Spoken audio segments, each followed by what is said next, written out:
Welcome, everyone, as you're coming in. Appreciate your being here. We'll get started in just a minute.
All right, everyone, thank you and welcome to this webinar.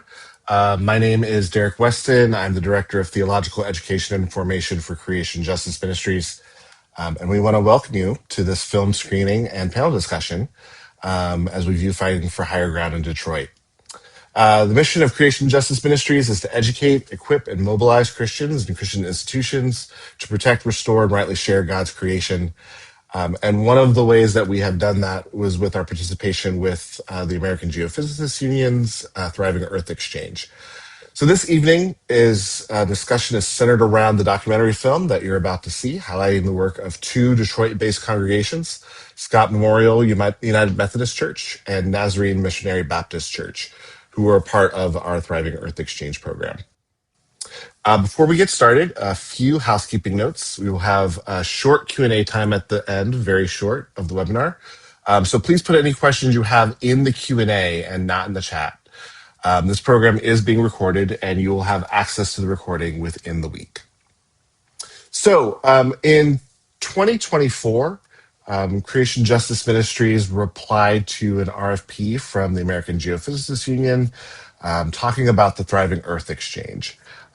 And we responded to that RFP with an idea of congregations being community science hubs.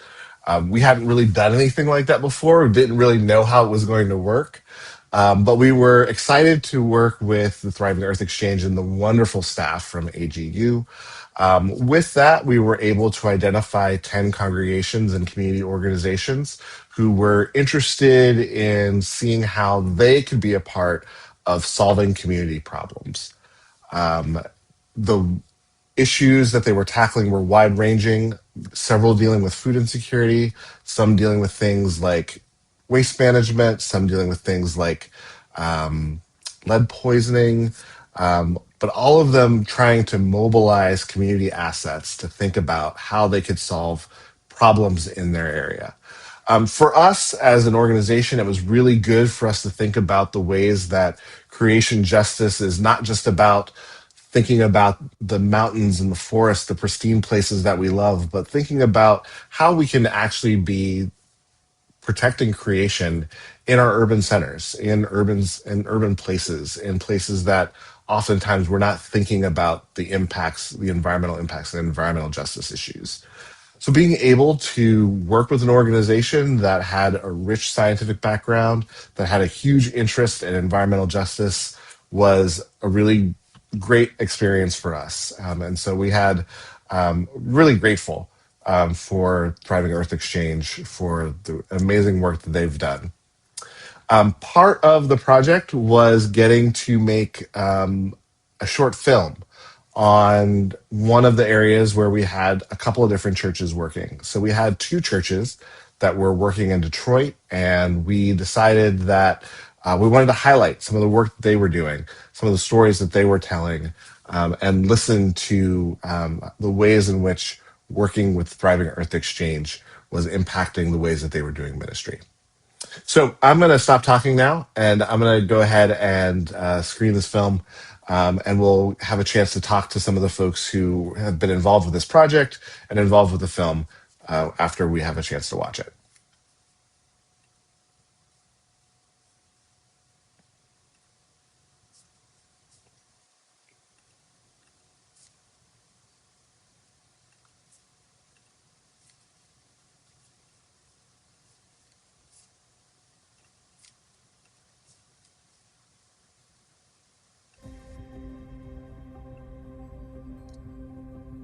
Oh no, he's one of our resident. He's all right. Yeah, he's all right. He's all right. And that's the cameo. That's the spirit that's over here. That's the spirit that's over here. Like what we're doing. In Detroit, faith communities are uniting to tackle environmental challenges with the help of the American Geophysical Union's Thriving Earth Exchange. At Scott Memorial United Methodist Church, members are addressing illegal dumping, researching sustainable waste solutions, raising awareness through education, and planning community cleanups. A few miles away, Nazarene Missionary Baptist Church is planting seeds of resilience with a community garden, water recycling, and composting, creating new opportunities for education and connection. Together, these projects, supported by Justice Ministries and Thriving Earth Exchange, show how faith and action can transform communities.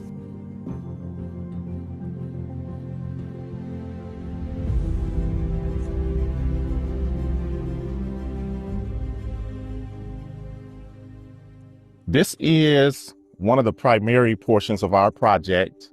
I understand with a field this side that we'll be able to produce more than we can even imagine. So I'm really excited about that. So this is one of the key components to what we want to do. We want to be able to grow fruits, grow vegetables. So we want to get our land together. We had this vacant land. It was just sitting, and now it's being put to use and it's being developed for what we're getting ready to do. And I'm excited about it.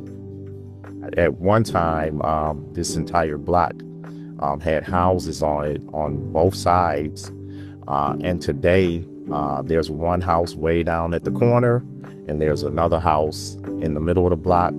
All the other homes that were on this block were blighted at one point. They were knocked down. I think resilience is easy to talk about in the faith communities, particularly in Black church spaces and in minority church spaces, because they've had to be resilient through so many things, through gentrification, through white flight, through over-policing, through loss of jobs, through all kinds of environmental justice issues. So, and that's really what's important about community solutions is you're talking about people who are not just going to pack up and move. You're talking about people who are invested in their cities, they're invested in their communities. And that's where solutions have to come from. This particular project is going to allow us to do some growing of our own food and vegetables and being able to create a community garden, being able to hopefully put the church in a position to where we'll even be able to sell vegetables and groceries to some of the local market to try to kind of create an internal engine to bring some funds in, you know, as far as helping to keep the church afloat. So it was an opportunity for us to think creatively and try to come up with something that we could do with those lots, since the church did own them, and we wanted to try to retain them through sometimes they had fallen behind on taxes and different things like that, but we didn't want to lose the lots, and we thought that we could put them to use for something good. So that's what we're trying to do. My church is part of me, because every time I come home, I sit there and go like, wow, I stay in church. That's how I do it. But I love it. It's called, and then on top of that, the cat that's outside. And I'm like, okay, I got everything I need. But I do. I love it. I love it. I love it so much. So the community, they had already identified their problem, or at least in terms of what their goal was. And that was how they were able to apply to AGU and kind of get approved to be a partnering community. And so kind of their overarching goal was to build a community garden. Yeah, a landscape architect is really the most important piece for us for this project. Some projects, they need to bring in scientists, but a landscape architect is really what we needed to kind of understand the best way to use this land and to also meet the sustainability goals of the organization. So DCDC, they connected us with Charles Cross, who's one of their landscape architect professors, and he's actually turned our project into one of his class's term projects. I think most communities, whether it's a community like Detroit or indigenous community, they often are the experts on what they need. And I just wanted to be someone to use my educational background and my resources to help facilitate this, because I'm also passionate about sustainability and climate change. Just the ease of working with Thriving Earth and the American Geophysical Union, it's just been amazing. It's been amazing.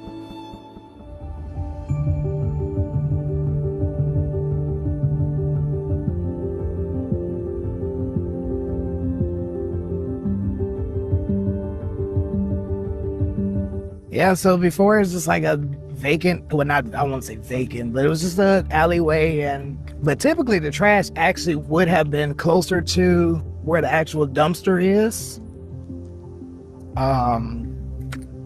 Or just alongside here, you'll find mattresses, beds, we found boxes, just bags of garbage, a lot of the empty pallets, after people receive large deliveries. You'll find construction debris sometimes. Oh man, everything. They were dumping trash, needles, beds, whole beds, tires, just anything. It's hard. There's a McDonald's right down the road. There's a few gas stations and not a lot of community trash cans, just sort of public trash cans, because that costs money for the city to upkeep. And so there's no real place for people, when I go get my McDonald's and I walk down the road, where am I going to put my trash? I'm probably just going to put it on the ground. First impression of the building is just the upkeep of it. And if you walk around and you just see trash just lingering around the building, you're going to think, oh, they don't keep up their property very well. And so it just kind of gives you that negative first impression, and kind of sets the tone in your mind of what you're going to walk into once you enter the facility. There's just a space where people have been dumping stuff otherwise. So that was the main goal of this project, just to mitigate this illegal trash dumping. And then the secondary goal was to implement environmental education. So yeah, when I first heard about this project, I was not really sure how we would fit a volunteer scientist into that, but our approach was to research what have been effective strategies in the past to address illegal trash dumping. I'm actually a student at the University of Michigan. I am a climate scientist, and I feel that my work is very far removed from any sort of actual tangible impacts. And so I really wanted to look for things that were both in the climate and environmental realm, where I could actually use potentially some of my skill set to help.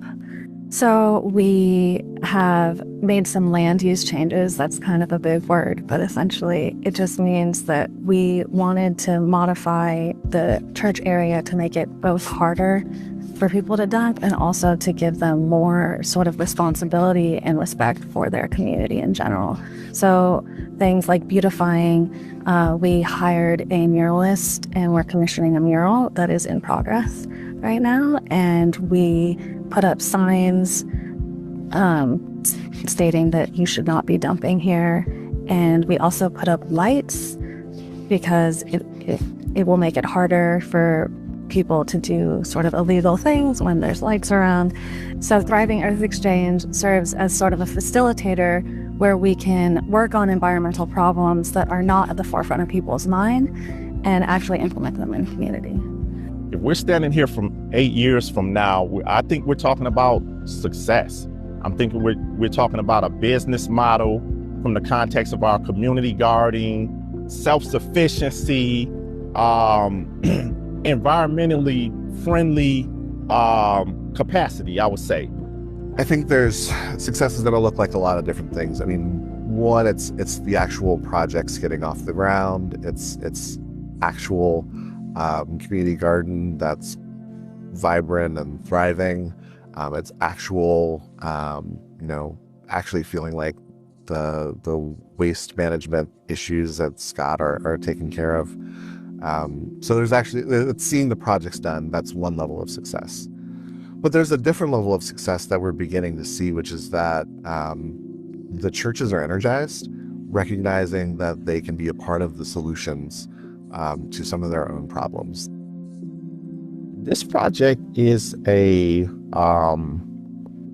environmental project to help us here at the church to do some things that are different, more environmentally friendly, more community friendly as well. I definitely think it can be replicated in other places.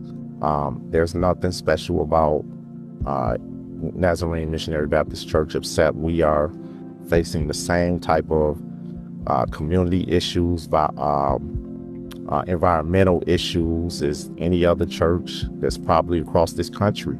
I kind of look at the church as like my second home, and being on that trustee board and being responsible for the upkeep of it, I take pride in that. It's something I don't take lightly. Hopefully you'll find a still vibrant, thriving church. Hopefully we'll get more families in that have kids, just to keep that going. Being able to build up something that we can leave and see it keep going on that's great for us.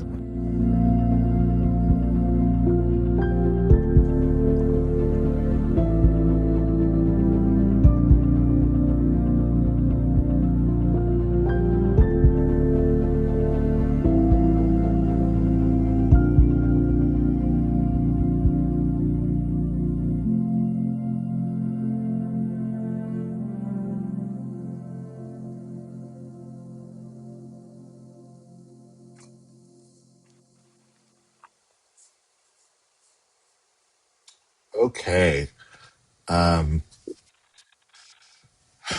Even with the technical difficulties, it's still just a beautiful film to watch, deeply inspiring, and I'm so grateful for all of the work that went into it. Before we actually get talking about the filmmaking part of it, let's talk about where this project came from. And so, first, I want to turn to Amanda Shores, who is the senior manager for the Thriving Earth Exchange cohorts. Amanda got a chance to, we both went to Detroit and had a chance to see the churches on the ground. But I'm wondering, Amanda, if you could share a little bit more sort of about Thriving Earth Exchange, the work that you're doing, the scope of the work, and really what's at the heart of the mission of the Thriving Earth Exchange. Sure, I'd be happy to. Thank you, Derek. It's lovely to be with you all today. Like you mentioned, I'm Amanda Shores, and I'm with American Geophysical Union's Thriving Earth Exchange. So, American Geophysical Union is a membership-based organization composed of earth and space scientists. We've been around for over 100 years, actually. And it's not what you would maybe typically think of as a union. We're a membership-based organization of these scientists, and we're known mainly for putting on a big annual meeting every year. We get upwards of 30,000 attendees, as well as our 24 different journals where scientists can publish their work with us, including a journal on community science.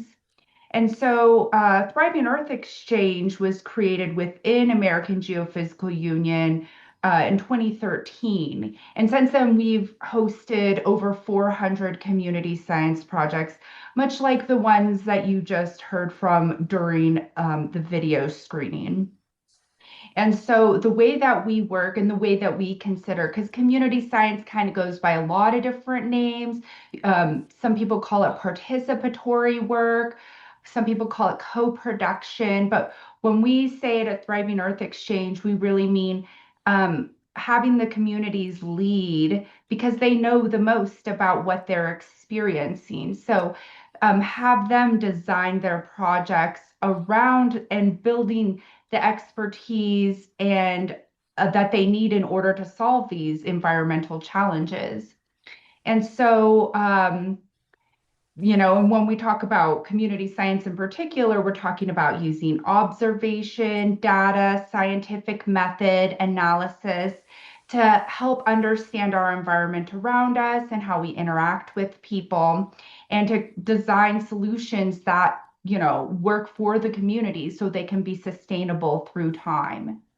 And so maybe it was 3 or 4 years ago when we started this idea of community science hubs. And that's when we reached out to Creation Justice Ministries. We got a large award through the Gordon and Betty Moore Foundation, $1.7 million to help further the expansion of community science around the US. And so we, through a rigorous process, we selected 4 community science hubs, Creation Justice Ministries being one of them, but also Nurture Nature, focused on communities experiencing flooding. There was also Kansas State University Center for Hazardous Substance Research, and they focused on restoration of brownfields of indigenous communities around the US, mainly in the West. We also had Capacity Collaborative, who focused on remediation and restoration in the Deep South. And rounding it out, of course, with Creation Justice Ministries. Through all of that, we were able to bring in 48 new communities to us that have really never done community science before. And through this, each project we work with, ends up engaging with between maybe 20 to 100 different individuals. So if you do the math there, that's thousands of individuals impacted. And so we're about at the end of our community science hubs, but one thing that's been really wonderful is that all of the hubs that we've worked with have sort of continued this work one way or another, and we're continuing to work together.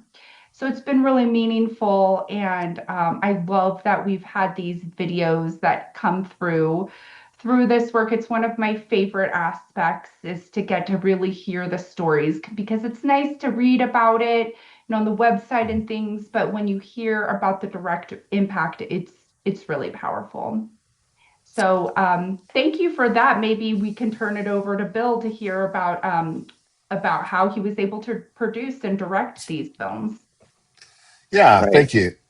Bill, we'd love to hear a little bit about, just sort of as you are capturing these sorts of stories, what are the kinds of things that you're looking for when you're trying to tell a good story about these projects? Because I when I spent time with you, I could tell that it was really important for you to be able to capture the heart of the projects, to be able to capture what what people on the ground were thinking, and really try to communicate the impact as clearly as you possibly could. Sure. Thanks, Derek, and thank you, Amanda, for that introduction to Thriving Earth Exchange, which I came to know through other colleagues, and I've seen the impact that they've made, and so that kind of dovetails with my answer to your question, Derek, which is basically that that you prepare by diving as deeply as possible into what's happening in that place, learning as much as you can ahead of time. And preparing to the point where you feel as though you really think you know the story, and then knowing that there's still this other 60% that is serendipity that you're not going to ever know until you get there, and you look around and you walk around and you're in the environment, and you're actually shaking hands and having a conversation. And so I think to answer your question very briefly is that sense of immediate wonder and interest that you feel when you're talking to somebody about something that's right in front of you, That's the moment where you know, okay, this is what needs to be captured. So you kind of, so it's a numbers game in the beginning where you think, well, you know, we've got 17 people we want to talk to, and you know, we've got these 7 locations, and we're going to drive around and at this time and meet this person, and that's fine.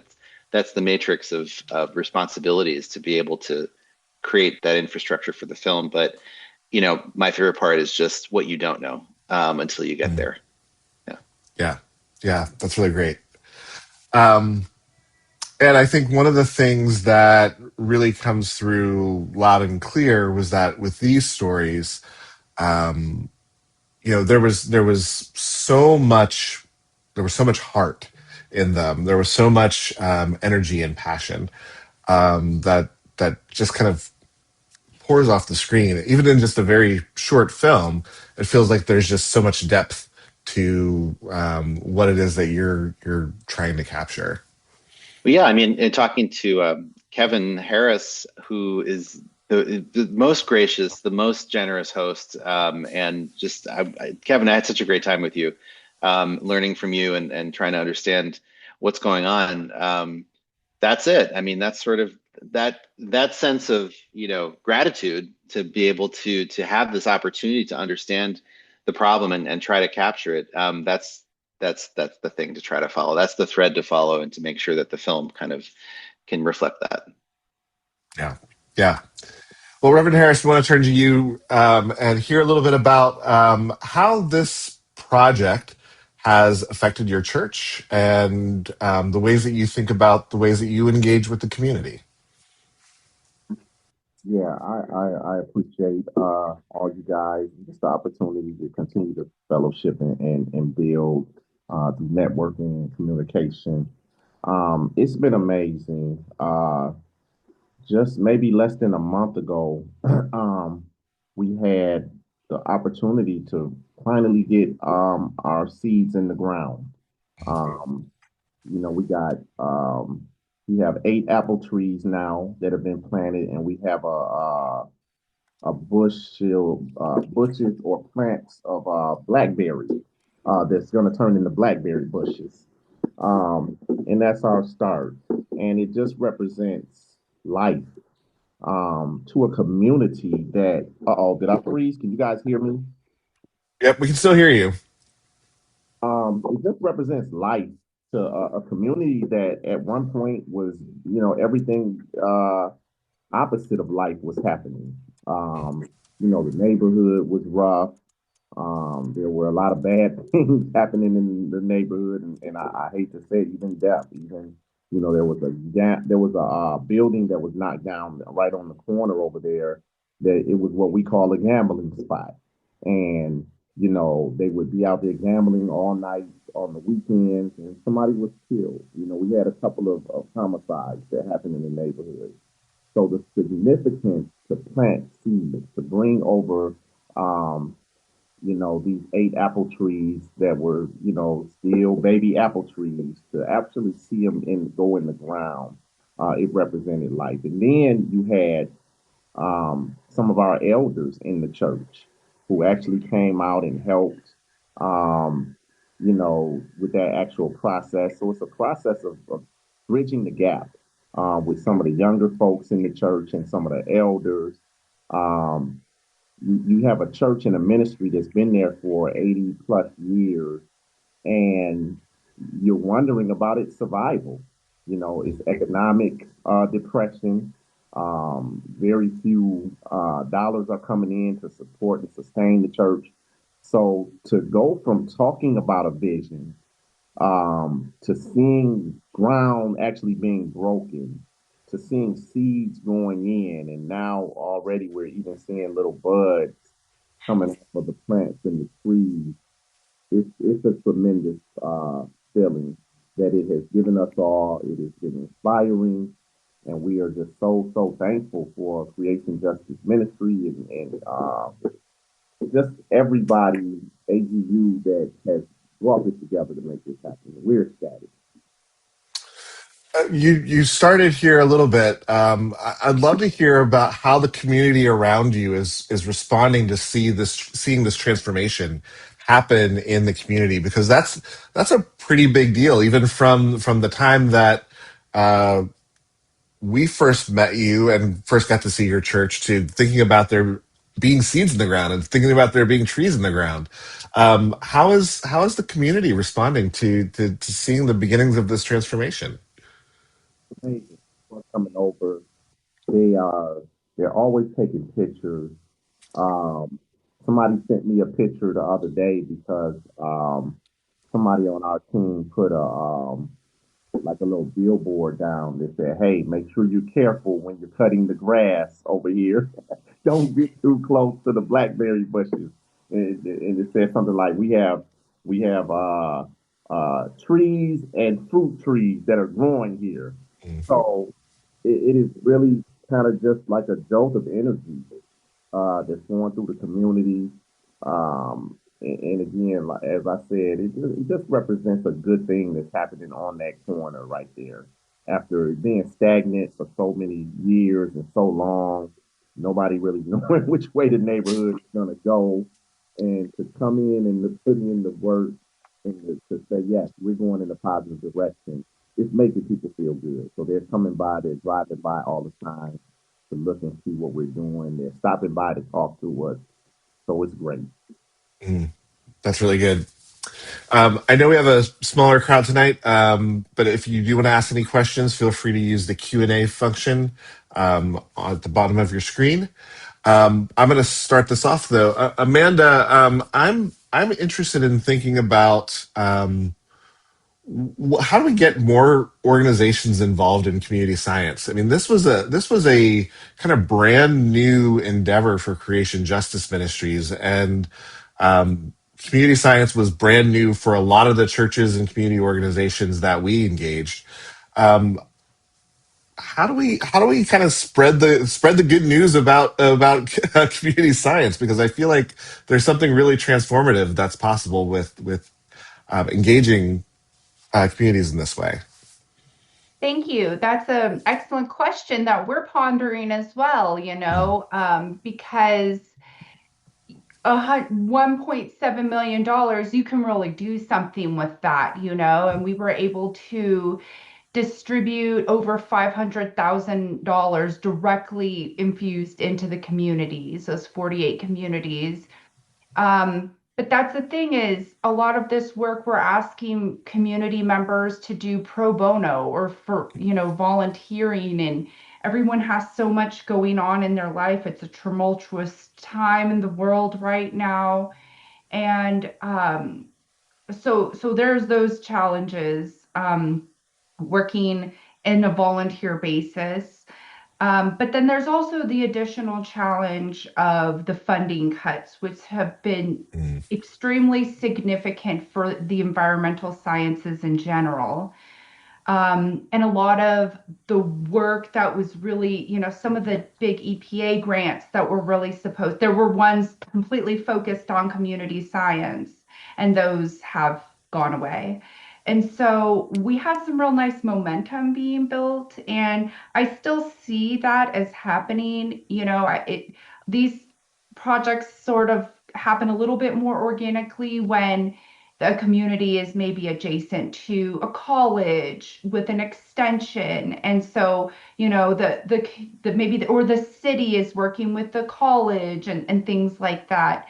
So but it all comes down to trust when you're working with communities. And so that's something that can take years to build. And that's one thing I think is really powerful about Thriving Earth Exchange is that everyone sort of comes to the table and we've vetted them. So it takes a lot of that question work out of your decision making, and everyone has a really good understanding of what you're trying to help achieve. And then also just by the nature of the program where we really prioritize community need, which is sort of flipping on the head a traditional scientific perspective, which is, designing a scientific project in the lab, and maybe at the end you share the results with a few folks or something like that, and you ask them if this is useful. And so I think there is something really powerful here. And one thing I've noticed through these projects is that most times the connections that are made between the communities are we have a part of our program where we train fellows to be project managers, so those project managers and then the scientists continue to work together years after the project has been done. So I think there's really a grassroots effort that has helped this type of work to spread, but at the same time, I think the infusing more funds here is critically needed in order to get organizations off the ground that are just doing this work for the very first time. Yeah, yeah. And it's really interesting being at the American Geophysical Union's annual meeting this year in New Orleans.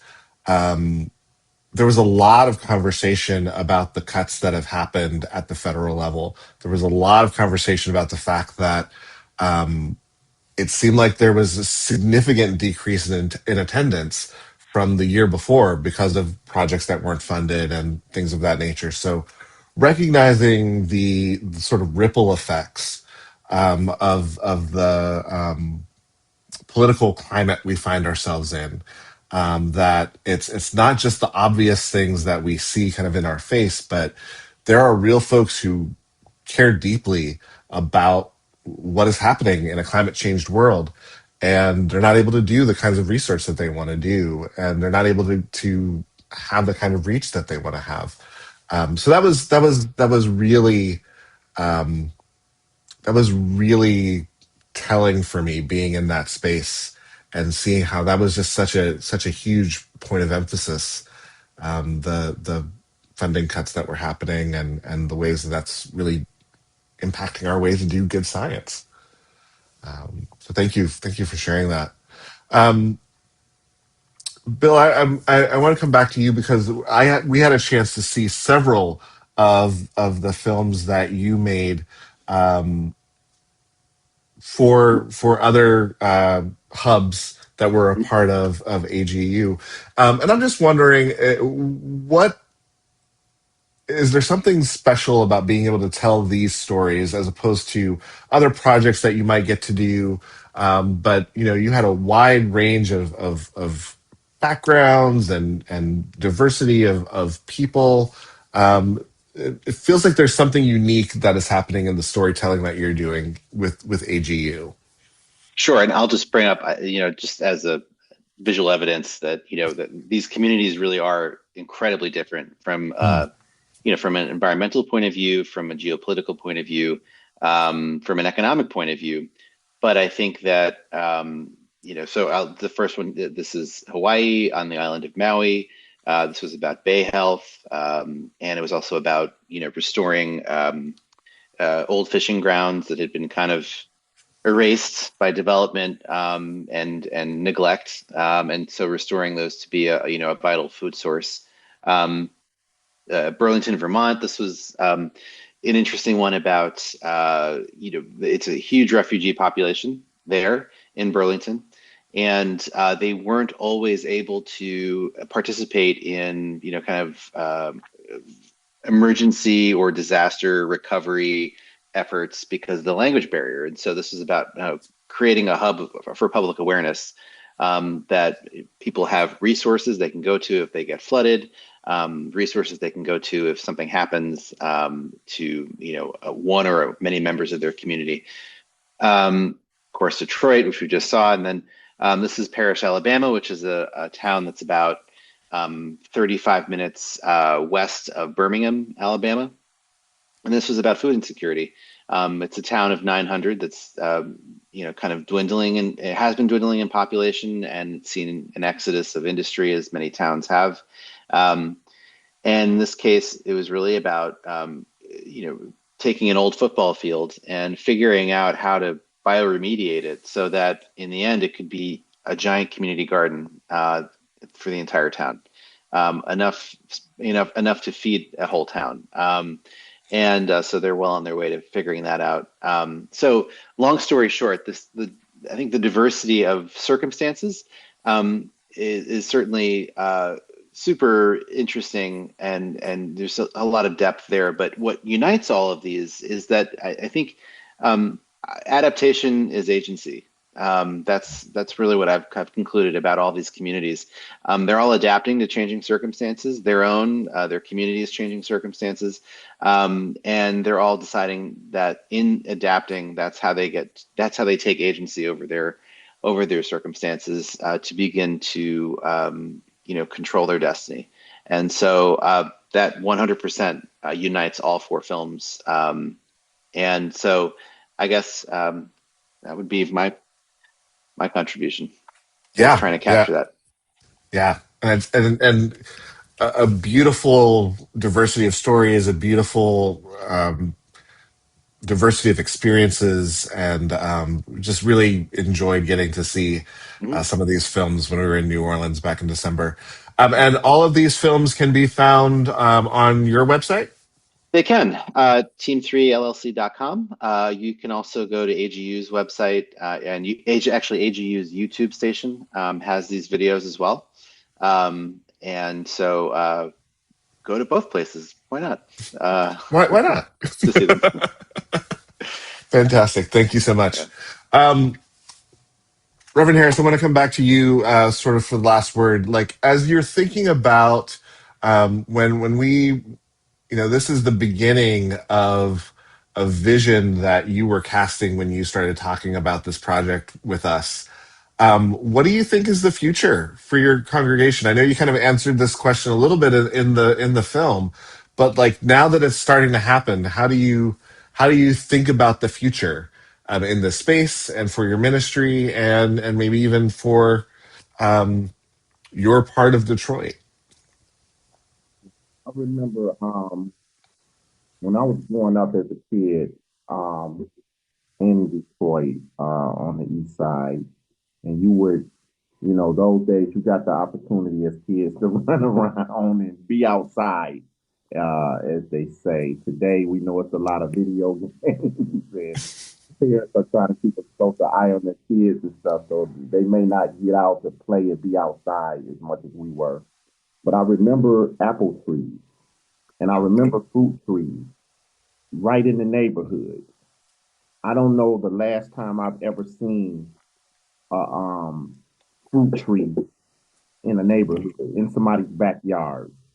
Um, so when I think about these apple trees, where they said it would be 3 years before they actually can start producing fruit, but I'm thinking about kids in the church, and I'm thinking about kids in the neighborhood who will be able to walk through it. And our goal is definitely to plant more. I love the idea of fruit trees and bearing fruit. The word talks about be fruitful and multiply. Um, but I picture those kids being able to, after service, go outside and run around and run through the little mini apple orchard that we have. And it reminded me of what I saw as a kid, but I don't see anymore. And I don't think kids get to see that today. So that's one thing that I'm thinking about. That's just blows my mind when I think about that. Man, you get to go out, you're after church, you're growing up, it's Easter, and you get to run through, and apples are falling on the ground, and apples are in the tree, and there's a sense of well-being. There's a sense of this is good. Um, so it's just all positive vibes that I think we have going forward towards this project, and just doing more work. But the apple trees and the fruit trees are really just inspiring to me. Mm, yeah. And I find that deeply inspiring to think about trees sort of as an element of transformation for community, as an element of hope for community, as sort of a sign of vibrancy in the community. That there's an opportunity to say that a community is alive and healthy, and trees kind of do that. And trees in particular kind of do that. They say that the community is alive and well and flourishing, in some really significant ways. So I'm loving that vision that you're casting.